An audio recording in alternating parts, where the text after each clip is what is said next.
Bonjour à toutes et à tous, on se retrouve pour une nouvelle vidéo. Donc sur cette vidéo, nous allons débriefer le match du FC Barcelone en demi-finale de Supercoupe d'Espagne. Et on s'en sort avec une victoire de but à 0 contre Bilbao. En bon ensemble, mais il n'y a pas tout qui a été parfait. On a subi quand même aujourd'hui. Donc but de Gavi à la 17e, première mi-temps. Entrée de jeu parfaite, enfin presque parfaite, une très bonne entrée de jeu, on presse bien, on récupère instantanément la balle contre Bilbao, long, etc.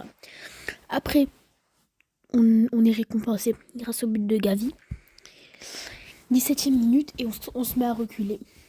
Je sais pas, mentalité flic, je sais pas pourquoi on commence à reculer, on subit. Heureusement on se prend pas de but grâce à Chesney, on va en parler plus tard. Grâce à Chesney on se prend pas de but.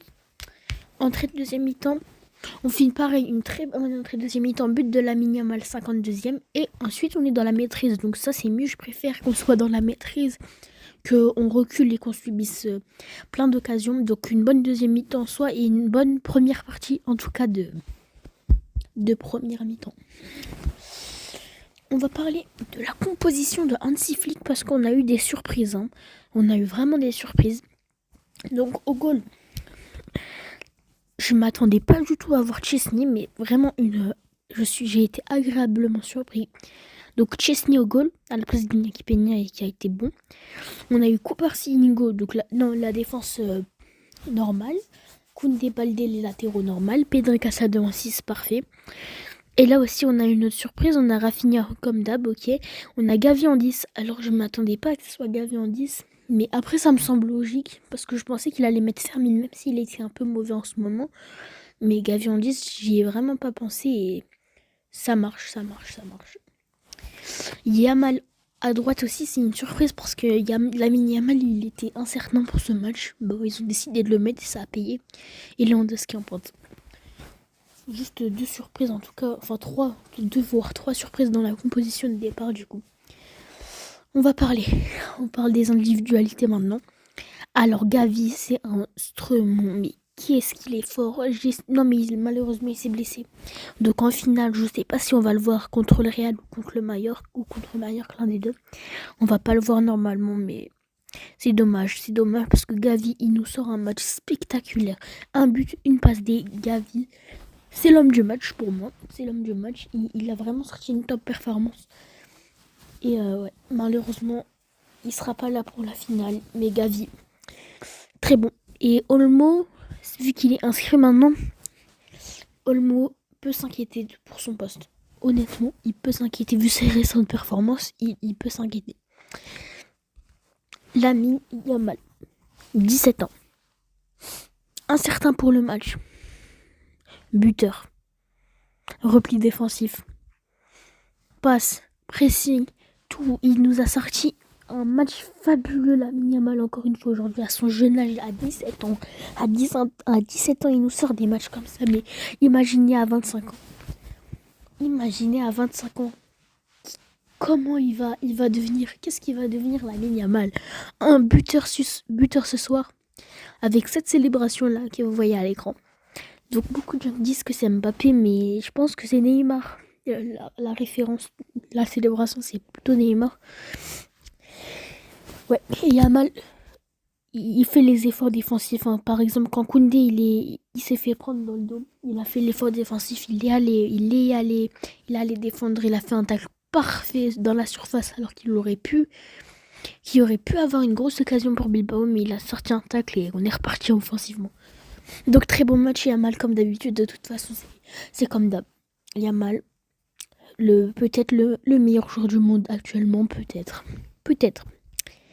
Chesney, alors Chesney, j'étais vraiment surpris de le voir et j'étais content bien sûr de le voir. Il nous a sorti une très bonne performance, très bon match. Chesney, il nous a sorti des arrêts, il nous a sorti plein de trucs.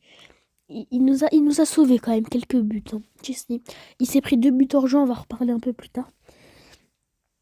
Ouais, mais franchement, Chesney, j'aimerais bien le voir en finale à la place d'Iñaki Peña, honnêtement.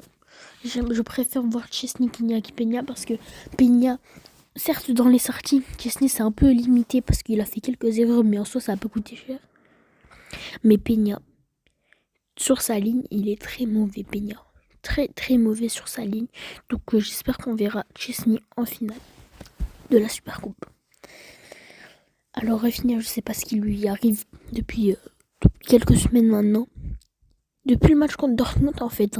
Depuis le match contre Dortmund, Rafinha c'est bizarre parce qu'il nous a sorti un début de saison magnifique.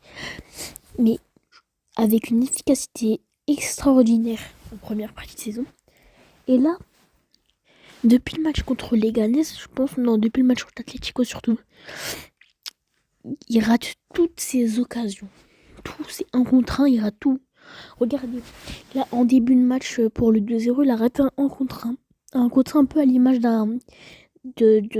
match qu'il a fait contre le Bayern.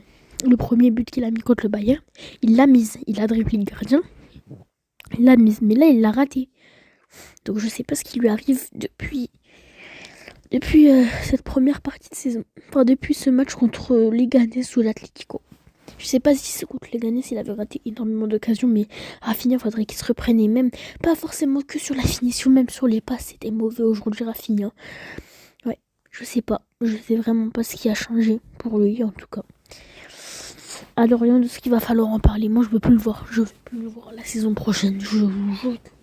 Il faut trouver un remplaçant. Lewandowski, il est mauvais dans le jeu. Il a raté un tapine, comme d'hab. Lewandowski rate, ça fait 5 matchs d'affilée, il rate des tapines. C'est pas son doublé contre Barbastro qui va nous faire changer d'avis.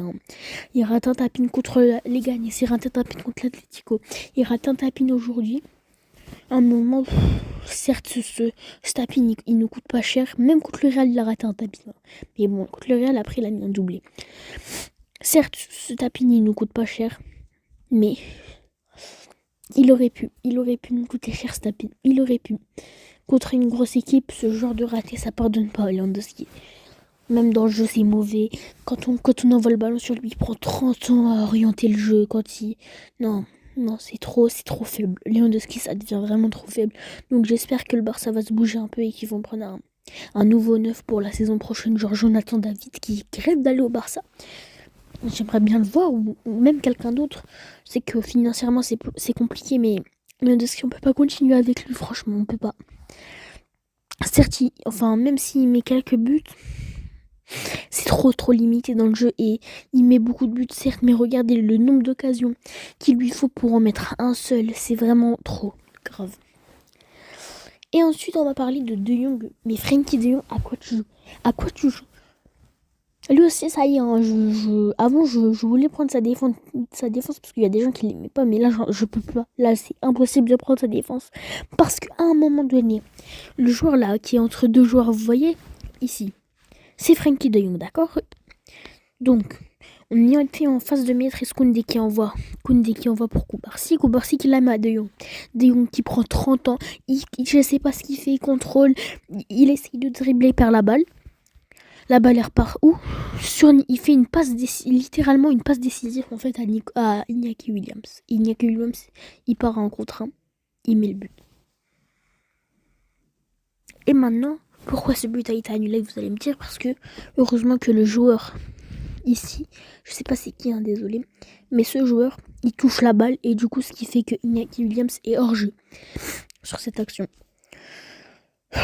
Donc Frenkie De Jong aurait pu nous coûter la qualification parce que je vous le dis haut et fort, ce match c'est un peu à l'image d'un match contre le Celta Vigo. Si on se prend le but là, on s'en prend un deuxième.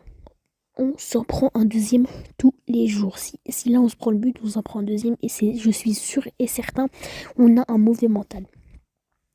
Donc De Jong, va falloir se remettre en question à un moment donné, il va peut-être falloir le vendre aussi parce que faire ce genre d'erreur en demi-finale de Super Coupe d'Espagne, c'est vraiment grave. Genre, il peut juste la mettre en une touche sur Koubarsi Koubarsi qui oriente le jeu. Non, il fait une passe décisive à Iñaki Williams qui a marqué. Évidemment, un contre un comme ça, il est obligé de la mettre à la limite. Donc, franchement, De Jong, c'est grave. C'est grave ce qu'il a fait vraiment. Et heureusement que ça ne nous coûte pas cher finalement. Bon, c'est la fin de cette vidéo. J'espère qu'elle vous aura plu. N'hésitez pas à la liker, à vous abonner. Et ciao!